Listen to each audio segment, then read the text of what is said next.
അസ്സലാമു അലൈക്കും. എല്ലാവർക്കും കാലിക്കറ്റ് ഫ്ലേവേഴ്സിലേക്ക് സ്വാഗതം. ഇന്ന് നമ്മൾ ചിക്കൻ്റെ ഫില്ലിങ് വെച്ചിട്ടുള്ള നല്ലൊരു മക്രോണി പോളയാണ് ഉണ്ടാക്കുന്നത്. നല്ല സിമ്പിൾ സ്നാക്കാണ്. അപ്പോൾ നമുക്ക് വേഗം റെസിപ്പി എങ്ങനെയാണെന്ന് നോക്കാം. ബിസ്മില്ലാ. നമുക്ക് ആദ്യം തന്നെ നമ്മൾ ചിക്കൻ ഒന്ന് മാരിനേറ്റ് ചെയ്തെടുക്കാം. ഞാനിവിടെ 200 ഗ്രാം ബോൺലെസ് ചിക്കൻ എടുത്തിട്ടുണ്ട്. ഇതിലേക്ക് 1 ടീസ്പൂൺ മുളക് പൊടി, ഒരു 1/4 ടീസ്പൂൺ മഞ്ഞൾപ്പൊടി, കുറച്ച് പെരിഞ്ജീരകപ്പൊടി, ഉപ്പ്, 1/4 ടീസ്പൂൺ ഗരം മസാലപ്പൊടി, ഇത്രയൊക്കെ ചേർത്തിട്ട് നന്നായിട്ട് അങ്ങോട്ട് കുഴച്ച് വെക്കാം. ഇനി നമുക്ക് കുറച്ച് വെജിറ്റബിൾസും കൂടെ വേണം. അത് നിങ്ങളുടെ ഇഷ്ടത്തിനനുസരിച്ചിട്ട് എടുക്കാം. ഞാനിവിടെ കുറച്ച് ക്യാബേജും ക്യാരറ്റും ക്യാപ്സിക്കൊക്കെയാണ് എടുത്തിട്ടുള്ളത്. പിന്നെ ഒരു ഉള്ളിൻ്റെ പകുതിയും 2-3 പച്ചമുളകും ഒരു 3-4 വെളുത്തുള്ളിയും എടുത്തിട്ടുണ്ട്. ഇനി ഇതൊരു പാൻ അടുപ്പത്ത് വെച്ചിട്ട് ചൂടാക്കി എടുത്തിട്ടുണ്ട്. ഇതിലേക്ക് നമുക്ക് ഒരു 4-5 ടേബിൾ സ്പൂണ് ഓയിൽ ഒഴിച്ചു കൊടുക്കാം. ഓയിൽ നല്ലോണം ചൂടായതിന് ശേഷം നമ്മൾ മാരിനേറ്റ് ചെയ്തെടുത്തിട്ടുള്ള ചിക്കൻ ഇട്ടിട്ട് നല്ലപോലെ അങ്ങോട്ട് ഫ്രൈ ചെയ്തെടുക്കാം. ഇപ്പോൾ തന്നെ നമ്മളെ ചിക്കനൊക്കെ ഫ്രൈ ആയി കിട്ടിയിട്ടുണ്ട്. ഇനി നമുക്കിതൊരു പ്ലേറ്റിലേക്ക് മാറ്റാം. ഇനി ഇതേ പാനിലേക്ക് തന്നെ നമുക്ക് അരിഞ്ഞെടുത്തിട്ടുള്ള വെളുത്തുള്ളി ചേർത്തിട്ട് ഒന്ന് ചെറുതായിട്ട് മൂപ്പിച്ചെടുക്കാം. പിന്നെ അത് നമ്മൾ അരിഞ്ഞെടുത്തിട്ടുള്ള ഉള്ളിയും പച്ചമുളകും കൂടെ ചേർത്തിട്ട് ചെറുതായിട്ടൊന്ന് വാട്ടിയെടുക്കുകയാണ്. അധികമൊന്നും നമ്മൾ താളിച്ചെടുക്കണില്ല, കളറൊന്നും മാറ്റിയെടുക്കേണ്ട ആവശ്യമില്ല. ചെറുതായിട്ടൊന്ന് വാടി കിട്ടുമ്പോൾ തന്നെ നമുക്ക് ക്യാബേജും ക്യാരറ്റും കൂടെ അങ്ങോട്ട് ചേർത്ത് കൊടുക്കാം. ഇനി ഇത് രണ്ടും കൂടെ ചെറുതായിട്ടൊന്ന് വാടി വരുമ്പോൾ നമുക്ക് ക്യാപ്സിക്കം കൂടെ അങ്ങോട്ട് ചേർത്ത് കൊടുക്കാം. ഞാനിതിലേക്ക് കുറച്ച് ഉപ്പ് ചേർത്ത് കൊടുക്കുകയാണ്. നമ്മൾ ചിക്കനിലും പാസ്തയിലും ഒക്കെ ഉപ്പ് ചേർക്കുന്നതാണ്. അപ്പോൾ ഇതിലേക്ക് വളരെ കുറച്ച് മാത്രം ഉപ്പ് ചേർത്ത് കൊടുത്താൽ മതി.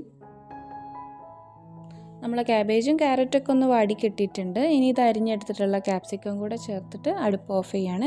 ക്യാപ്സിക്കം പിന്നെ നമ്മൾ വാട്ടിയെടുക്കേണ്ട ആവശ്യമൊന്നുമില്ല, പെട്ടെന്ന് തന്നെ സോഫ്റ്റായി കിട്ടുമല്ലോ. ഇനി ഇതിലേക്ക് നമ്മൾ പൊരിച്ചെടുത്തിട്ടുള്ള ചിക്കൻ ഒന്ന് ചെറുതായിട്ട് പിച്ചി എടുത്തിട്ടുണ്ട്. ഇതും കൂടെ ചേർത്ത് കൊടുക്കുകയാണ്. ചിക്കൻ കുറച്ചധികം തന്നെ ചേർക്കണം കേട്ടോ. നമ്മൾ വെജിറ്റബിൾസ് എത്ര എടുത്തിട്ടുണ്ടോ അതേ കണക്കിന് തന്നെ ചിക്കൻ ചേർത്താലേ ടേസ്റ്റ് ഉണ്ടാവുള്ളൂ. ഇനി ഇതിൻ്റെ കൂടെ തന്നെ നിങ്ങൾക്ക് മല്ലിയില അരിഞ്ഞിട്ട് ചേർത്ത് കൊടുക്കാം. സ്പ്രിംഗ് ഓണിയൻ ഉണ്ടെങ്കിൽ അത് അരിഞ്ഞിട്ട് ചേർത്ത് കൊടുക്കാം. വേണമെങ്കിൽ കുറച്ച് സോയാ സോസ് ചേർത്ത് കൊടുക്കാം. അതൊക്കെ നിങ്ങളുടെ ടേസ്റ്റിനനുസരിച്ചിട്ട് മാറ്റം വരുത്താം. എല്ലാം കൂടെ നന്നായിട്ട് മിക്സ് ചെയ്തെടുത്തിട്ടുണ്ട്. ഇനി നമുക്ക് വേഗം മക്രോണി റെഡിയാക്കി എടുക്കണം. അതിന് വേണ്ടിയിട്ട് ഇതാ ഉപ്പിട്ടിട്ട് വെള്ളം തിളപ്പിച്ചെടുത്തിട്ടുണ്ട്. ഇതിലേക്ക് 1.5 കപ്പ് മക്രോണി ചേർത്തിട്ട് നമുക്ക് വേവിച്ചെടുക്കാം. മക്രോണി ഒരു കറക്റ്റ് വേവായി കിട്ടിയാൽ നമുക്കിതൊന്ന് ഊറ്റിയെടുക്കാം. അതായത് നമ്മൾ വല്ലാതെ വേവിച്ച് അത് സോഫ്റ്റാക്കി എടുക്കേണ്ട ആവശ്യമില്ല. ഒരു 8-10 മിനിറ്റ് വരെ കുക്ക് ചെയ്തെടുത്താൽ മതി. അത് ഓരോ മക്രോണിക്ക് അനുസരിച്ചിട്ട് അതിൻ്റെ കുക്കിംഗ് ടൈമിൽ വ്യത്യാസം ഉണ്ടാവും. ഇനി നമുക്കൊരു മുട്ടൻ്റെ മിക്സ് റെഡിയാക്കി എടുക്കണം. അതിന് വേണ്ടിയിട്ട് ആ മിക്സിൻ്റെ ജാറിലേക്ക് 4 മുട്ട പൊട്ടിച്ചൊഴിക്കുകയാണ്. പിന്നെ അതൊരു 1/4 കപ്പ് പാലും കൂടെ ഒഴിച്ച് കൊടുക്കാം. ഇതിൻ്റെ കൂടെ തന്നെ നമുക്ക് ആവശ്യത്തിന് ഉപ്പും കുരുമുളകൊക്കെ ചേർത്ത് കൊടുക്കാം. ഒരു 2 ടേബിൾ സ്പൂൺ ടൊമാറ്റോ സോസും കൂടെ ഒഴിച്ച് കൊടുക്കാം. ഇതെല്ലാം കൂടെ നന്നായിട്ടൊന്ന് ബ്ലെൻഡ് ചെയ്തെടുത്താൽ നമ്മളെ മുട്ടൻ്റെ മിക്സ് റെഡിയായി. ഇനി നമ്മൾ ഈ ഒരു പാത്രത്തിലാണ് പോള റെഡിയാക്കി എടുക്കാൻ പോണത്. അപ്പോൾ ഇതിൽ നമുക്ക് കുറച്ച് ഓയിൽ ഒഴിച്ചിട്ട് നന്നായിട്ട് അങ്ങോട്ട് ഗ്രീസ് ചെയ്തെടുക്കാം. സൈഡിലും അടിയിലൊക്കെ നന്നായിട്ട് ഓയിൽ തേച്ച് കൊടുക്കാം. നമുക്ക് ആദ്യം തന്നെ ഇതിലേക്ക് കുറച്ച് മക്രോണി ഇട്ട് കൊടുക്കാം. അതൊന്ന് ലെവൽ ചെയ്ത് ഒരു ലെയർ പോലെ ആക്കിയെടുക്കാം. എന്നിട്ട് അതിൻ്റെ മുകളിൽ നമ്മൾ റെഡിയാക്കി വെച്ചിട്ടുള്ള ഫില്ലിങ് ഇട്ട് കൊടുക്കുക. ഫില്ലിങ് കുറച്ച് അധികം തന്നെ ഇട്ട് കൊടുക്കണം കേട്ടോ. അത്യാവശ്യം ഫില്ലിംഗ് ഒക്കെ ഉണ്ടായാൽ തന്നെ ടേസ്റ്റ് ഉണ്ടാവുള്ളൂ. പിന്നെ ആരെങ്കിലും സബ്സ്ക്രൈബ് ചെയ്യാതെ കാണുന്നുണ്ടെങ്കിൽ ഇതപ്പോൾ തന്നെ സബ്സ്ക്രൈബ് ചെയ്തോളി. ഇനി ഇതിൻ്റെ മുകളിൽ നമ്മൾ റെഡിയാക്കി വെച്ചിട്ടുള്ള മുട്ടൻ്റെ മിക്സ് കുറച്ച് അങ്ങോട്ട് ഒഴിച്ചു കൊടുക്കാം.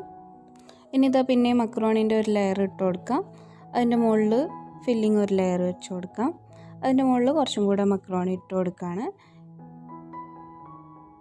ഇനി നമ്മൾ ബാക്കിയുള്ള മുട്ടൻ്റെ മിക്സും കൂടെ അങ്ങോട്ട് ഒഴിച്ചു കൊടുക്കാം. ഇതെല്ലാം കൂടെ നന്നായിട്ടൊന്ന് അമർത്തി കൊടുക്കാം. നന്നായിട്ട് ലെവൽ ചെയ്തെടുത്തതിന് ശേഷം നമുക്കിത് കുക്ക് ചെയ്തെടുക്കാം.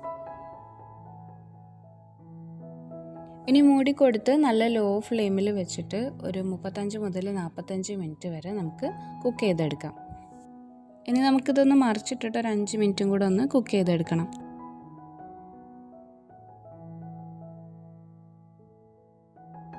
അപ്പോൾ ഞാനിതൊരു പാന് ചൂടാക്കി അതിൽ കുറച്ച് ഓയിൽ ഒഴിച്ചിട്ട് അതിലേക്ക് വെച്ച് കൊടുക്കുകയാണ്. നിങ്ങൾക്ക് വേണമെങ്കിൽ ആ സെയിം പാനിൽ തന്നെ മറിച്ചിട്ട് കൊടുക്കുക കേട്ടോ. എൻ്റെ പാനിൻ്റെ ഷേപ്പ് അടിയിൽ വീതി കുറഞ്ഞിട്ട് മേലേക്ക് വീതി കൂടിയിട്ടുമാണ്. അപ്പോൾ മറിച്ചിട്ടാൽ ശരിയായിട്ട് കിട്ടിയെന്ന് വരില്ല. അതുകൊണ്ടാണ് ഞാൻ വേറെ പാനിൽ തന്നെ മറിച്ചിട്ട് കൊടുക്കുന്നത്.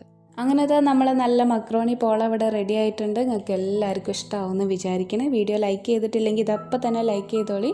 അപ്പോൾ എന്തായാലും ഉണ്ടാക്കി നോക്കുമ്പോൾ നിങ്ങളുടെ അഭിപ്രായങ്ങളൊക്കെ അറിയിക്കുമെന്ന് പ്രതീക്ഷിക്കണം. ഇൻഷാ അല്ലാഹ് ഇനി നമുക്ക് അടുത്ത റെസിപ്പി ആയിട്ട് കാണാം. അസ്സലാമു അലൈക്കും വറഹ്മത്തുള്ളാഹി വബറകാതുഹു.